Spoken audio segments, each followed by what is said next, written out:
اعوذ باللہ من الشیطان الرجیم بسم اللہ الرحمن الرحیم اما بعد فإن خیر الحدیث کتاب اللہ وخیر الہدی ہدی محمد صلی اللہ علیہ وسلم وشر الامور محدثاتها وکل بدعۃ ضلالہ۔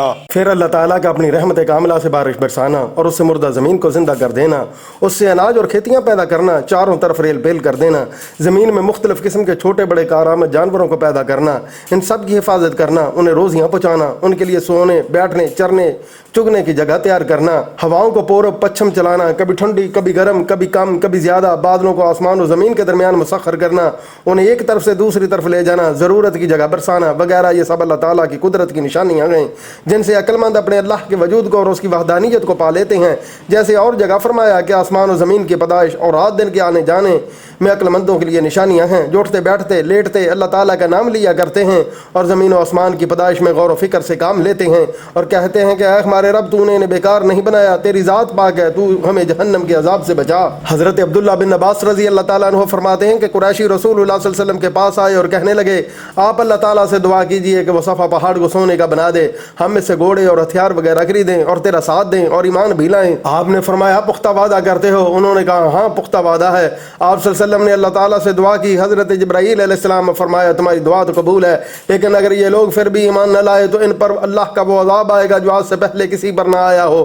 آپ صلی اللہ علیہ وسلم کانپ اٹھے اور عرض کرنے لگے نہیں اللہ تو انہیں یوں ہی رہنے دے، میں انہیں تیری طرف بلاتا رہوں گا، کیا عجب آج نہیں کل اور کل نہیں پرسوں ان میں سے کوئی نہ کوئی تیری طرف جھک جائے۔ اس پر یہ آیت اتری کہ اگر انہیں قدرت کی نشانیاں دیکھنی ہیں تو کیا یہ نشانیاں کچھ کم ہیں۔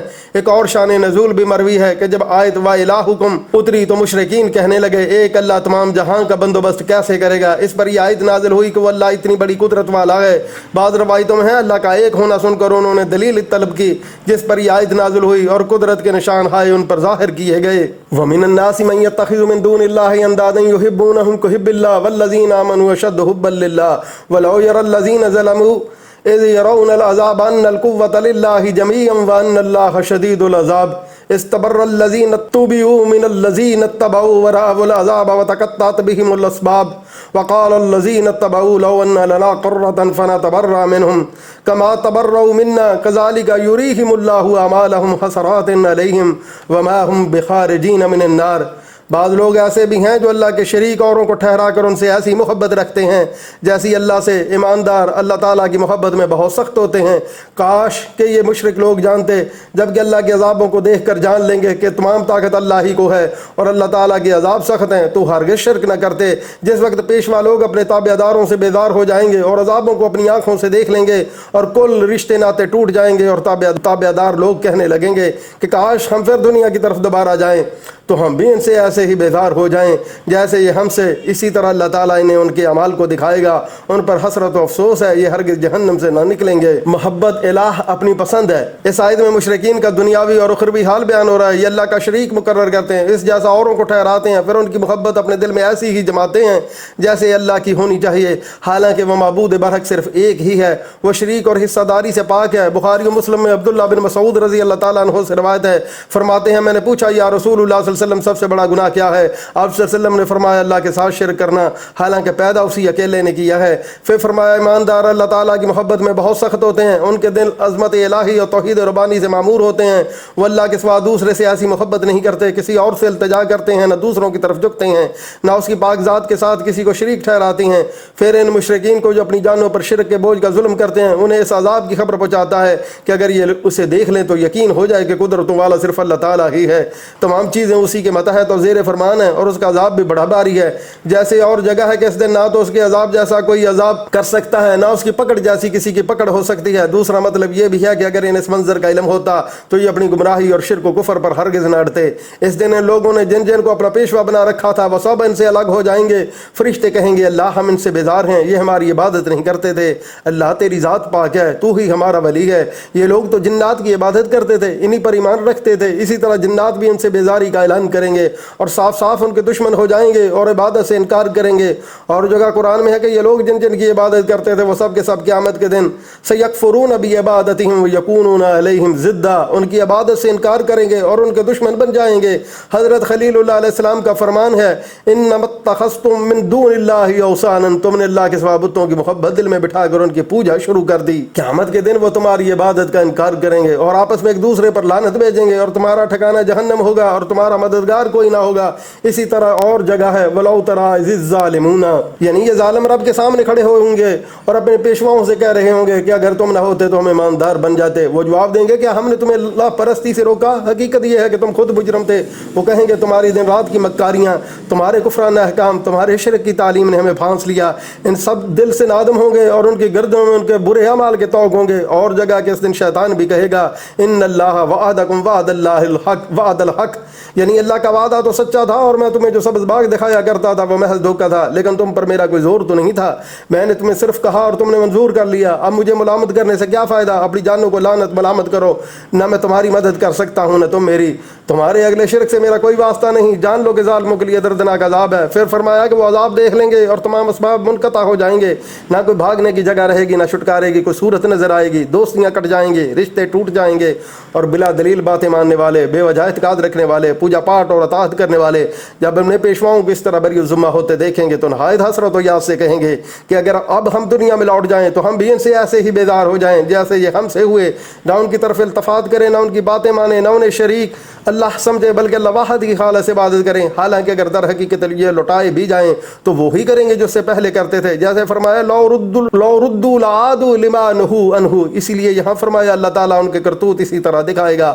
ان پر حسرت و افسوس ہے، یعنی اعمال نیک جو تھے وہ بھی ضائع ہو گئے۔ جیسے اور جگہ ہے وقدمنا الی ما عملوا، اور جگہ ہے اعمالهم کرماد، اور جگہ ہے اعمالهم کسراب، یعنی ان کے اعمال برباد ہیں، ان کے اعمال کی مثال راکھ کی طرح ہے جیسے تند ہوائیں اڑا دیں، ان کے اعمال ریت کی طرح ہیں جو دور سے پانی دکھائی دیتا ہے مگر پاس جاؤ تو ریت کا تودا ہوتا ہے۔ پھر فرماتا ہے کہ یہ لوگ آگ سے نکلنے والے نہیں۔ یا ایھا الناس کلوا مما فی الارض حلالا طیبا ولا تتبعوا خطوات الشیطان انہ لکم عدو مبین انما یأمرکم بالسوء والفحشاء وان تقولوا علی اللہ ما لا تعلمون۔ لوگوں زمین میں جتنی بھی حلال اور پاکیزہ چیزیں ہیں کھاؤ پیو اور شیطانی راہ پر نہ چلو، وہ تو تمہارا کھلا دشمن ہے، وہ تمہیں صرف برائی اور بے حیائی کا اور اللہ تعالیٰ پر ان باتوں کا کہنے کا حکم کرتا ہے جن کا تمہیں علم نہیں۔ روزی دینے والا کون؟ اوپر چونکہ توحید کا بیان ہوا تھا اس لیے یہاں یہ بیان ہو رہا ہے کہ تمام مخلوق کا روزی رساں بھی وہی ہے۔ فرماتا ہے کہ میرا یہ احسان بھی نہ بھولو کہ میں نے تم پر پاکیزہ چیزیں حلال کی جو تمہیں لذیذ و مرغوب ہیں، جو نہ جسم کو کمزور پہنچائیں، نہ جسم کو ضرر پہنچائیں، نہ صحت کو نقل و ہوش کو ضرر دیں۔ میں تمہیں روکتا ہوں کہ شیطان کی راہ پر نہ چلو جس طرح اور لوگوں نے اس کی چال چل کر بعض حلال چیزیں اپنے اوپر حرام کر لیں۔ صحیح مسلم میں رسول اللہ صلی اللہ علیہ وسلم فرماتے ہیں پروردگار عالم فرماتا ہے میں نے جو مال اپنے بندوں کو دیا ہے اسے ان کے لیے حلال کر دیا ہے، میں نے اپنے بندوں کو موحد پیدا کیا مگر شیطان نے اس دین حنیف سے انہیں ہٹا دیا اور میری حلال کردہ چیزوں کو ان پر حرام کر دیا۔ حضور صلی اللہ علیہ وسلم کے سامنے جس وقت اس آیت کی تلاوت ہوئی تو حضرت سعد بن ابی وقاص رضی اللہ تعالیٰ عنہ نے کھڑے ہو کر کہا حضور صلی اللہ علیہ وسلم میرے لیے دعا کیجیے کہ اللہ تعالیٰ میری دعاؤں کو قبول فرمایا کرے۔ آپ صلی اللہ علیہ وسلم نے فرمایا سعد پاک چیزیں اور حلال لقمہ کھاتے رہو، اللہ تعالیٰ تمہاری دعائیں قبول فرماتا رہے گا۔ قسم ہے اس اللہ کی جس کے ہاتھ میں محمد صلی اللہ علیہ وسلم کی جان ہے، حرام کا لقمہ جو انسان اپنے پیٹ میں ڈالتا ہے اس کی نحوست کی وجہ سے 40 دن تک اس کی عبادت قبول نہیں ہوتی۔ جو گوشت پوش آرام سے پلا وہ جہنمی ہے۔ پھر فرمایا کہ شیطان تمہارا کھلا دشمن ہے، جیسے اور جگہ فرمایا کہ شیطان تمہارا دشمن ہے تم بھی اسے دشمن سمجھو، اس کی اور اس کی دوستیوں کو تو یہ عین چاہت ہے کہ لوگوں کو عذاب میں جھونکیں۔ اور جگہ فرمایا افتتخذونہ وذریتہ اولیاء، کیا تم اسے اور اس کی اولاد کو اپنا دوست سمجھتے ہو حالانکہ حقیقتاً وہ تمہارا دشمن ہے، ظالموں کے لیے برا بدلہ ہے۔ خطوات الشیطان سے مراد اللہ تعالیٰ کی ہر معصیت ہے جس میں شیطان کا بہکاوا شامل ہے۔ شابی رحمۃ اللہ علیہ فرماتے ایک شخص نے نظر مانی کہ وہ اپنے لڑکے کو ذبح کرے گا۔ حضرت مسروق رحمۃ اللہ علیہ کے پاس جب یہ واقعہ پہنچا تو آپ نے فتویٰ دیا کہ وہ شخص ایک مینڈھا ذبح کر دے ورنہ نظر شیطان کے نقش قدم سے ہے۔ حضرت عبداللہ بن مسعود رضی اللہ تعالیٰ عنہ ایک دن بکری کا پایا نمک لگا کر کھا رہے تھے، ایک شخص یوں آپ کے پاس بیٹھا ہوا تو ہٹ کر دور جا بیٹھا، آپ نے فرمایا کھاؤ، اس نے کہا میں نہیں کھاؤں گا۔ آپ نے پوچھا کیا روزے سے ہو؟ کہا نہیں، میں تو اسے اپنے اوپر حرام کر چکا ہوں۔ آپ نے فرمایا یہ شیطان کی راہ چلنا ہے، اپنی قسم کا کفارہ دو اور کھا لو۔ ابو رافع رحمۃ اللہ علیہ کہتے ہیں ایک دن میں اپنی بیوی پر ناراض ہوا تو وہ کہنے لگی کہ میں ایک دن یہودیہ ہوں، ایک دن نصرانیہ ہوں اور میرے تمام غلام آزاد ہیں، اگر تو اپنی بیوی کو طلاق نہ دے۔ اب میں حضرت عبداللہ بن عمر رضی اللہ تعالیٰ عنہ کے پاس مسئلہ پوچھنے آیا کہ اس صورت میں کیا کیا جائے تو آپ نے فرمایا شیطان کے قدموں کی پیروی ہے۔ پھر میں حضرت زینب بنت ام سلمہ رضی اللہ تعالیٰ عنہ کے پاس گیا اور اس اس وقت مدینہ میں بھی ان سے زیادہ فقیہ عورت کوئی نہ تھی. میں نے ان سے بھی یہی مسئلہ پوچھا, یہاں سے بھی یہی جواب ملا. عاصم اور ابن عمر نے بھی یہی فتویٰ دیا. حضرت ابن عباس رضی اللہ تعالیٰ عنہ کا فتویٰ ہے کہ جو قسم غصے کی حالت میں کھائی جائے اور جو نظر ایسی حالت میں مانی جائے وہ شیطانی قدم کی تابع داری ہے, اس کا کفارہ قسم کے کفارے برابر دے دے. پھر فرمایا کہ شیطان تمہیں برے کاموں سے اور اس سے بھی بڑھ کر زناکاری اور اس سے بھی بڑھ کر اللہ سے ان باتوں کو جوڑ لینے کو کہتا ہے جن کا تمہیں علم نہ ہو. ان باتوں کو اللہ سے متعلق کرتا ہے جن کا اسے علم بھی نہیں ہوتا. لہذا ہر کافر اور بدعتی ان میں داخل ہے جو برائی کا حکم کرے اور بدی کی طرف رغبت دلائے. وَإِذَا قِيلَ لَهُمُ اتَّبِعُوا مَا أَنزَلَ اللَّهُ قَالُوا بَلْ نَتَّبِعُ مَا أَلْفَيْنَا عَلَيْهِ آبَاءَنَا أَوَلَوْ كَانَ آبَاؤُهُمْ لَا يَعْقِلُونَ شَيْئًا وَلَا يَهْتَدُونَ وَمَثَلُ الَّذِينَ كَفَرُوا كَمَثَلِ الَّذِي يَنِكُ بِمَا لَا يَسْمَعُ إِلَّا دُعَاءً وَنِدَاءً صُمٌّ بُكْمٌ عُمْيٌ فَهُمْ لَا يَعْقِلُونَ. ان سے جب بھی کہا جاتا ہے کہ اللہ کی اتاری ہوئی کتاب کی تابعداری کرو تو جواب دیتے ہیں کہ ہم تو اس طریقے کی پیروی کریں گے جس پر ہم نے اپنے باپ دادا کو پایا. گو ان کے باپ دادا بے عقل اور گم کردہ راہ ہوں. کفار کی مثال ان جانوروں کی طرح ہے جو اپنے چرواہے کی صرف پکار اور آواز ہی کو سنتے ہیں, سمجھتے نہیں, بہرے گونگے اور اندھے ہیں, انہیں عقل نہیں. گمراہی اور جہالت کیا ہے. یعنی ان کافروں اور مشرکوں سے جب کہا جاتا ہے کہ کتاب اللہ اور سنت رسول صلی اللہ علیہ وسلم کی پیروی کرو اور اپنی ضلالت و جہالت کو چھوڑ دو, تو وہ کہتے ہیں ہم تو اپنے بڑوں کی راہ لگے ہوئے ہیں, جن چیزوں کی وہ پوجا پاٹ کرتے تھے ہم بھی کر رہے ہیں اور کرتے رہیں گے.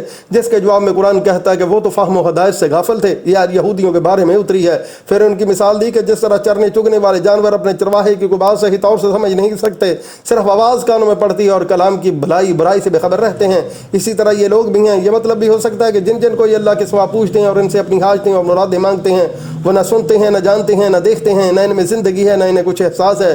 کافروں کی یہ جماعت حق کی باتوں کے سننے سے بہری ہے, حق کہنے سے بے زبان ہے, حق کے راہ چلنے سے اندھی ہے, عقل و فہم سے دور ہے. جیسے اور جگہ ہے سم بکم فی الظلمات, یعنی ہماری باتوں کو جھٹلانے والے بہرے گونگے اور اندھیرے میں ہیں.